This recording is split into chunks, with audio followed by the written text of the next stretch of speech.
Pramukaman bisa ke Bangka Belitung gitu. Saya terpilih untuk masuk ke pengurusan Kuaran Pandeglang gitu. Sebelum kita terjun, kita belajar kepada siapa? Kepada kakak kelasnya, kepada para pembinanya.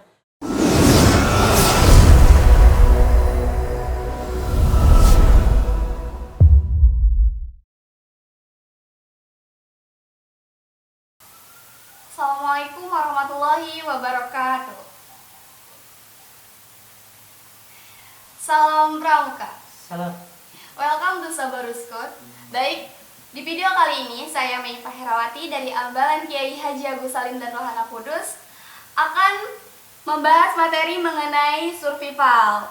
Dan di video kali ini juga saya tidak sendiri, melainkan ditemani instruktur kece kita nih di Man 1 Pandeglang, yaitu Kak Prey. Hai.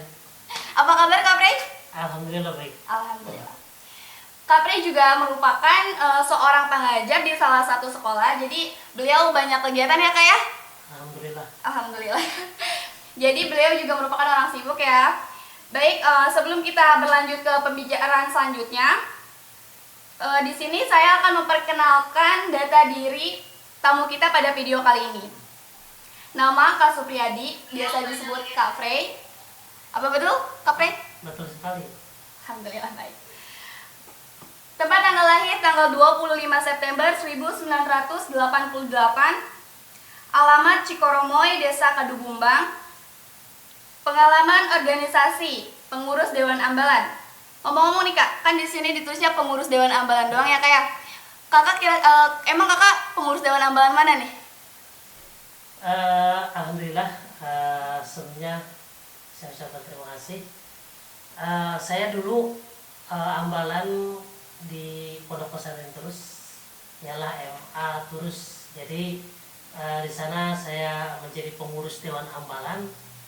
Pada waktu itu, ya alhamdulillah juga di situ saya banyak belajar tentang pramuka di Pondok Pesantren. Dan pesantren itu salah satu yang membuat saya bisa mengenal yang namanya pramuka juga gitu. Dan di Pondok Pesantren juga saya bisa kenal dengan beberapa para pembina, dan akhirnya saya bisa bertemu dengan para pembina di Man 1 Pandeglang ini, dan sampai sekarang saya bisa bergabung di ambalan Man 1 Pandeglang ini. Mungkin itu. Jadi dari situ ya kayak awal mula Kakak bisa berkolaborasi dengan Pramuka Man 1 Pandeglang. Karena di Turus kan KKM sekolahnya kan ke Man 1 Pandeglang gitu. Jadi kita tidak lepas dari Man 1 Pandeglang. Lanjut nih Kak. Di sini ada Ketua Racana Staismen Pandeglang. Boleh dijelaskan Kak pengalaman Kakak? Untuk Ketua Racana, setelah saya lulus dari pesantren atau ke pesantren bukan lulus ya. Ya kalau sekolahnya baru lulus. Nah, setelah saya sekolah lulus, saya langsung kuliah ke Staismen Pandeglang. Di Staismen saya bergabung di pramuka yang namanya Racana, dan beberapa tahun saya ikut kegiatan di Racana, dan alhamdulillah dipercaya untuk menjadi ketua Dewan Racana. Di situ banyak juga belajar menjadi pramuka yang sangat luar biasa di Racana untuk membimbing adik-adik kelas atau membimbing bawahnya di kampus Staismen, dan mudah-mudahan di Staismen juga bisa berkenalan dengan pramuka se-provinsi Banten dengan teman-teman yang lain, dan disitulah saya bisa bergabung dengan pramuka-pramuka Racana yang lain. Selanjutnya ya Kak ya. Di sini Kakak pernah menjadi panitia Jambore Nasional ke-10. Wah, hebat banget Kak, udah sampai nasional. Bisa dijelaskan Kak? Alhamdulillah, saya bisa ikut bergabung di kepanitiaan itu berkat pembina di Man juga gitu. Ya salah satunya Kak Haji Abdurrahman yang membawa saya menjadi panitia di Jambore. Saya tidak mimpi atau apapun gitu ya. Kak Haji ngajak untuk menjadi panitia, dan alhamdulillah di sana sangat bangga sekali gitu ya, bisa melihat pramuka se-Indonesia, bahkan ada di luar negeri juga ikut Jambore Nasional. dan disitulah pengalaman yang sangat luar biasa untuk saya gitu. Ya mungkin saya dulu tidak apa ya, namanya tidak mimpi ingin ke nasional gitu. Iya. Ya. Dan waktu itu juga demand lah sangat-sangat luar biasa. Saya sampai ke Bangka Belitung itu demand juga gitu. Berkat Pramuka demand bergabung dengan Pramuka Man bisa ke Bangka Belitung gitu ya. Hebat banget ya Kak ya. Jadi apa ya? Kalau tidak percaya emang tidak percaya gitu, tapi itu kenyataan gitu. Itu kenyataan. Kita bergaul di Pramuka, bergelut di Pramuka, berkenalan dengan orang-orang hebat di Pramuka. Itulah manfaat gitu kita ada di Pramuka itu ya. Satu, kita bisa berteman dengan orang banyak, bisa berteman dengan orang-orang hebat, Nambah ilmu bisa pengetahuan bergaul, juga ya Kak gitu ya. bisa menambah ilmu, ya bisa ya banyak hal lah yang kita Didapatkan. pelajari di Pramuka ini, dan sampai sekarang kita bisa bertemu, bisa bersilaturahmi di Pramuka. Ya itu mungkin apa ya namanya, suatu hikmahnya gitu ya, kita bisa belajar Pramuka sampai sekarang ini. Baik. Berarti pengalaman Kak Pre ini udah banyak sekali ya, udah sampai ke Bangka Belitung, udah masuk ke tingkat nasional juga ya Kak ya. Lanjut nih Kak, Kakak juga pernah menjadi pengurus Kuaran Kecamatan Pandeglang.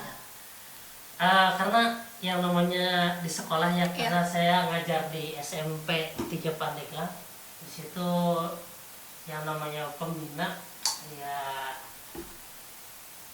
akan masuk ke kepengurusan gitu. Beberapa pembina masuk ke pengurusan, saya terpilih untuk masuk ke pengurusan Kuaran Pandeglang gitu. Alhamdulillah sampai sekarang saya dipercaya untuk mengurusi Pramuka penggalangnya gitu di Kuaran tersebut, karena ada Andrew Dalang itu untuk mengurusi Pramuka penggalang di Kuaran Pandeglang. Baik. Lanjut Kak, Kakak juga sudah kursus KMD dan KML ya Kak ya? Iya. Sudah lulus? Kalau disebut KMD KML itu setiap para pembina itu wajib mengikuti KMD. Ya wajib mengikuti KMD, karena syarat menjadi para pembina di sekolah itu yang minimal KMD. Karena KMD itu legalitas kita menjadi seorang pembina gitu. Ya karena di KMD itu kita dipelajari dasar Pramuka ya, untuk menjadi seorang pendidik di Pramuka itu ya harus melalui dasarnya itu dipelajari ketika KMD tersebut gitu. Nanti juga ada KML. KML itu nanti ya kita latihan lanjutan dari KMD itu. Nanti di KML itu nanti ada jurusan apakah setelah ketika KMD itu ketika KML kita akan mengambil jurusannya atau melatih pramuka penggalang atau melatih pramuka penegak. Alhamdulillah saya ketika KML mengambil jurusannya ialah tingkatan penegak gitu, karena saya sebelum itu ditanya dulu sama Kak Haji Oman, saya bertanya, Kak Haji gimana saya KML itu ngambil jurusan apa? Ya udah penegak aja. Setelah saya KML saya ngambil jurusan penegak, dan beliau menyuruh saya untuk mengabdikan diri untuk melatih pramuka penegak itu di Mansatu Pandeglang gitu. Disitulah wasilahnya saya sampai sekarang bisa berkolaborasi gitu di Pramuka Mansatu Pandeglang. Jadi itulah suatu beban, atau bukan beban namanya ya, suatu tanggung jawab saya ketika kegiatan di MAN itu, saya harus bisa memberikan kontribusi untuk Pramuka Mansatu Pandeglang. Oke, baik. Kan kakak udah lama nih ya Kak ya bergabung di Pramuka Mansatu Pandeglang. Pengalaman apa sih yang kakak dapatkan selama menjadi keluarga Pramuka Mansatu Pandeglang? Oke. Ya untuk pengalaman ya sangat banyak sekali gitu, karena di Mansatu Pandeglang ini saya melihat pengurusnya satu sudah mandiri ya, sudah terlatih. Itu yang saya rasakan sampai sekarang, sudah terlatih. Sudah ketika tidak ada pembina pun pengurus satu Pandeglang ini, pengurus pramukanya Tetap bisa berjalan. berjalan sendiri gitu tuh. Itu yang saya contoh gitu. Yang saya pengalaman baru gitu. Karena ketika saya melihat di beberapa sekolah yang saya latih itu pengurusnya masih belum mandiri, tapi ketika saya masuk ke satu Pandeglang itu sudah bisa mandiri, sudah bisa mengerjakan apapun dengan sendiri tanpa ketika pembina pun ada halangan hadir, tapi mereka itu bisa gitu melaksanakan kegiatan dengan sendirinya. Itu yang saya salut gitu di pengurusan satu Pandeglang. Itu yang saya rasakan gitu ya. Kasih aplaus dulu Kak buat pramuka satu Pandeglang. Itu beneran ya, itu yang saya rasakan gitu. Saya pun sampai mendidik anak penggalang ini, jujur mendidik anak penggalang yang saya sekolah sekarang ini, itu saya terapkan gitu sedikit demi sedikit, mereka itu supaya bisa mengelola kegiatan sendiri. Apa yang saya dapatkan di saya sampaikan kepada mereka yang di Penggalang, supaya ketika mereka lulus dari SMP, mereka itu bisa menjalankan seperti kakak-kakaknya yang ada di satu Pandeglang. Amin. Jadi pengalaman baik dari satu Pandeglang bisa disalurkan juga ya Kak ya, bisa dijadikan ilmu untuk adik-adik di Pramuka Penggalang. Ya, satu lagi, di itu yang saya lihat ketika memakai seragam, ya makanya kerapihan di dalam memakai baju pramuka itu yang diperhatikan. Ketika saya bergabung, saya melihat Kak Haji, Kak Ape, Kak Ulpah itu menerapkan kerapihan kepada setiap anggota pramuka di satu Pandeglang itu harus berbeda dengan yang lain. Itu yang saya rasakan. Ada lagi Kak? Ya mungkin itulah cukup lah untuk pengalaman di satu Pandeglang, memang sangat luar biasa lah gitu. Nggak bisa dijelaskan satu-satu ya Kak ya? Kalau dijelaskan banyak sekali. Nggak bakal selesai podcastnya. Baik, lanjut ya Kak ya, langsung ke pertanyaan materi mengenai survival. Pertama nih Kak, pasti mereka ada yang belum tahu mengenai apa itu survival Kak. Kalau dilihat survival ya, survival itu bahasanya ya bertahan hidup. Bertahan hidup ya. Kita ketika ada di hutan, ketika berkemah atau apapun ya, salah satunya itu harus bisa bertahan hidup, karena tidak karena alam itu kan kadang-kadang baik, kadang-kadang tidak baik gitu. Ya kan, kalau kita tidak mempunyai pengalaman dalam survival, dalam survival itu kita tidak bisa bertahan hidup ketika kita ada di hutan gitu. Itulah maknanya kita belajar pramuka. Ya, ketika kita terjun ke lapangan untuk mengadakan survival atau apapun, kita sudah mengetahui, kita sudah mempunyai ilmunya gitu. Karena setiap apapun tanpa ilmunya itu ya kita nol gitu. Maka dari itu ketika kita sebelum terjun ke lapangan ya kita belajar dulu gitu ya. Jadi jangan kita tidak mengetahui ilmunya kita terjun ke lapangan, ya kita menyerahkan diri kepada alam gitu.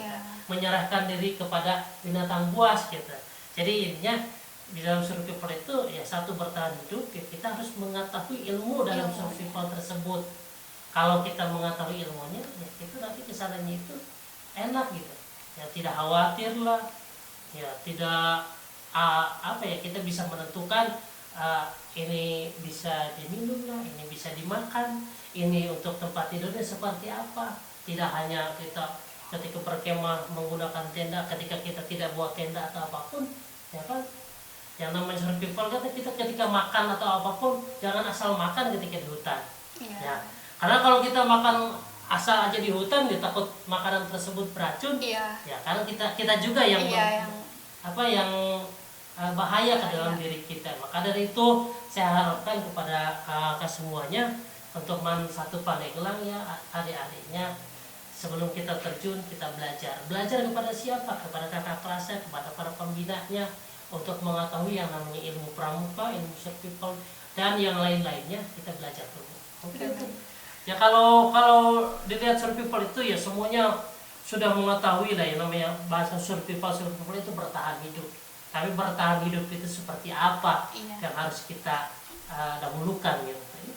Nah, baik Kak. supaya kakak-kakak di masa satu Pandeglang ini tahu untuk cara bertahan hidup di hutan itu bagaimana Kak? Apa sih poin pentingnya yang harus kita ingat gitu? Ya. Kalau untuk bertahan hidup di hutan itu yang harus kita cari pertama itu ialah air. Air. Ya, karena ke sumbernya itu ya. Manusia itu kalau tidak makan 3 hari itu masih bisa hidup. Iya. Tapi kalau 3 hari tidak minum Ya, itu mati gitu tuh. Jadi diutamakan ketika kita tersesat, ya kita diam dulu nih. Ketika kita tersesat kita diam dulu, berpikir dulu. Nanti berpikir, nanti kita bertindak. Jadi kalau ketika tersesat apapun, ya kita Nggak boleh panik ya Kak ya? nggak boleh panik. Jadi harus diam dulu, berpikir dulu. Kita baru melakukan. Nah di situ nanti kita akan mengolah seperti apa, ya.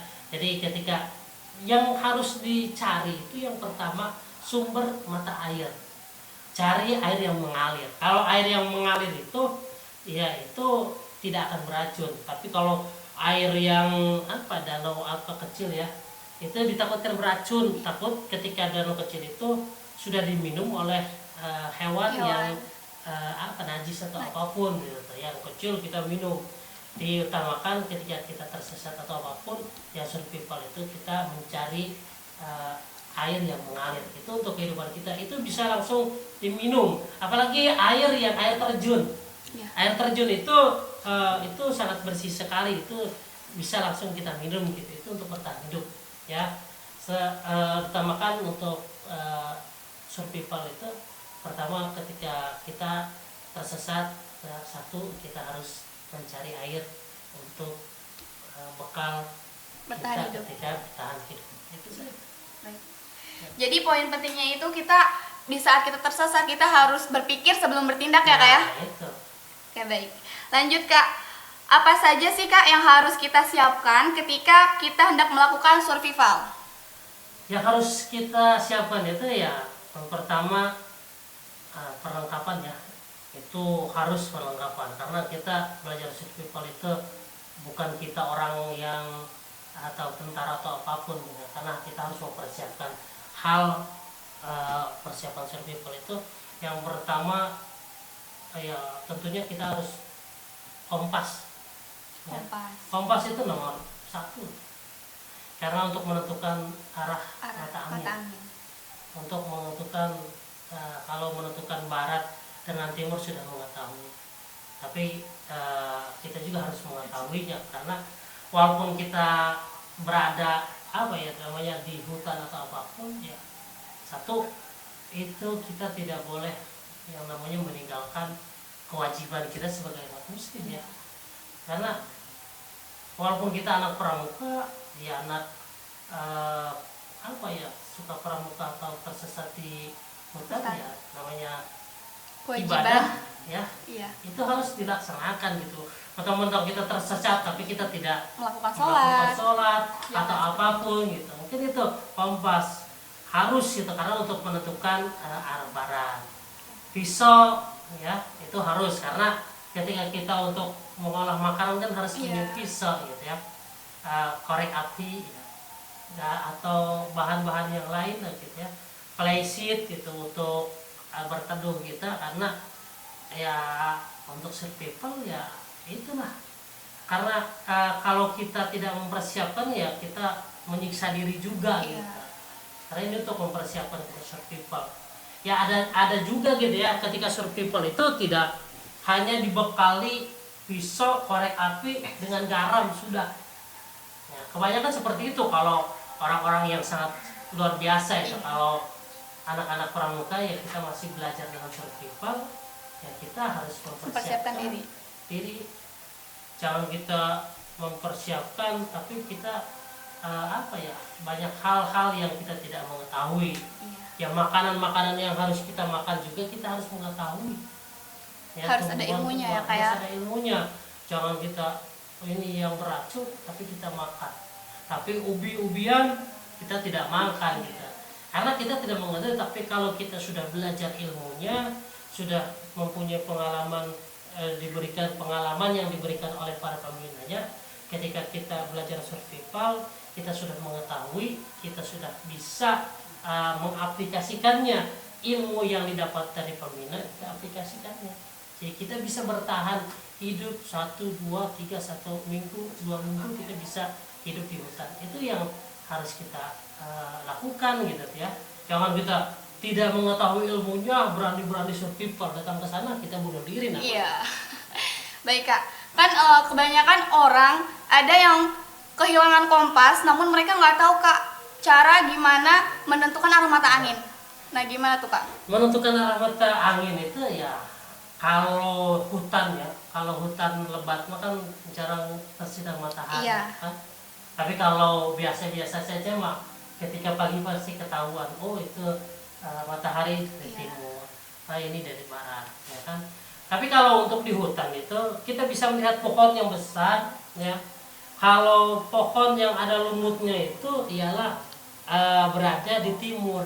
Tapi kalau pohon yang tidak ada lumutnya, karena satu pohon nih pasti terbagi dua, satu ada lumutnya, satu tidak ada lumutnya. Yang ada lumutnya itu berada di timur, yang tidak ada lumutnya itu berada di barat gitu. Itu untuk menentukan arah timur dan barat aja dulu gitu ya ketika kita di hutan. Karena di hutan itu kan banyak pohon-pohon, jarang disinari oleh matahari. Disitulah kita untuk menentukan timur dan barat gitu. Itu saja. Berarti simpel sekali ya Kak ya, hanya dengan menemukan pohon untuk menunjukkan arah mata angin. Oke, baik. Lanjut nih Kak, pertanyaan terakhir mungkin nih Kak ya. Apa saja sih pengalaman Kakak saat melakukan survival? Pengalaman saya dulu, saya pernah ikut Jambore daerah. Saya di situ ikut survival, yang malam-malam kita berangkat. Itu hanya persiapan resit, korek api ya, gas, pisau, udah gitu. Itu berangkat ke bukit, ada beberapa orang. Itu pengalaman saya ketika Jambore daerah ikut survival. Di situ alhamdulillah gitu ya, saya mempunyai pengalaman dan bisa bertahan walaupun karena kegiatan ya, hanya 1 malam saja. Dan di situ sangat-sangat luar biasa gitu. Emang kita di pramuka itu untuk bertahan hidup itu memang penting ya. Kita itu tidak boleh cengeng. Itu diajarkannya di dalam diri kita itu seperti itu ya. Kalau pramuka cengeng ya, pramuka itu tidak, mentalnya tidak kuat ya, yang ada menjelek-jelekan pramuka. Belajar survival itu supaya mental kita kuat. Nanti ketika survival itu kan tempatnya gelap ya kan. Kalau diri kita tidak, mentalnya tidak kuat, udah lari kayak gitu ya. Disitulah kita diutamakannya belajar survival itu untuk menguji mental kita gitu. Kalau mental kitanya tidak kuat ya tidak akan beres sampai pagi lagi gitu. Ya, usahakan kepada teman-teman atau adik-adik di Mansatu Pandeglang, kalian ingin belajar menggali mental kita itu supaya mental kita itu tercemen, ya belajarlah gitu untuk survival ya, bertahan hidup ya 1 malam aja lah tanpa dibekali apapun ya. Kalau kita bisa bertahan 1 malam itu sangat-sangat luar biasa. Bukan 1 malam di sekolah gitu ya. Mungkin adik-adik di sekolah aja sendirian 1 malam nggak bakalan berani gitu ya. Tapi kalau di pramuka mudah-mudahan lah mentalnya kita bisa dibangun kembali gitu. Bisa dilatih ya, Bisa dilatih gitu, karena di pramuka itu sangat-sangat luar biasa lah menurut saya. Oke. Pertanyaan terakhir nih Kak, bukan pertanyaan sih, ini maksudnya pesan apa nih yang ingin Kakak sampaikan kepada adik-adik pramuka kelas 10 di Mansatu Pandeglang? Untuk adik-adik kelas 10 saya sarankan untuk adik-adik ya, jangan sampai meninggalkan pramuka di Mansatu Pandeglang. Karena pramuka di Mansatu Pandeglang ini saya rasa di sini tempatnya kalian menuntut ilmu kemandirian lah. Di sini dipelajari ilmu kemandirian kalian, diolah supaya kalian menjadi orang-orang yang sangat luar biasa. Ya, ini yang saya rasakan ketika saya bergabung di Mansatu Pandeglang, akan berbeda lah orang-orang yang ikut organisasi di Pramuka Mansatu Pandeglang dengan yang lain ya, saya harapkan kepada kelas 10 ikuti Pramuka di Mansatu Pandeglang, karena disinilah gitu kalian untuk menjadi orang yang mandiri ya, bisa mencerminkan kalian itu orang-orang yang siap terjun ke lapangan di masa yang akan datang. Mungkin itu saja. Baik, terima kasih kepada Kapre yang sudah menyempatkan hadir pada video kali ini. Mungkin kita bisa berjumpa lagi ya Kak ya, pada video-video selanjutnya. Kita bisa berjumpa di kegiatan yang lain. Oke, baik. Oh iya, nanti dulu. Iya, Mudah-mudahan pandemi ini Segera cepat berlalu. berlalu ya, dan kita bisa mengadakan kegiatan-kegiatan di luar sekolah, dan mudah-mudahan juga kita dijauhkan dari penyakit corona ini ya. Amin. Baik, langsung saja mungkin ya Kak ya, kita tutup. Tunggu podcast kita selanjutnya. Salam Pramuka, salam Ambalan, menjaga wajah. Tetap semangat ya adik-adik. Baik, saya tutup. Wassalamualaikum warahmatullahi wabarakatuh. Waalaikumsalam.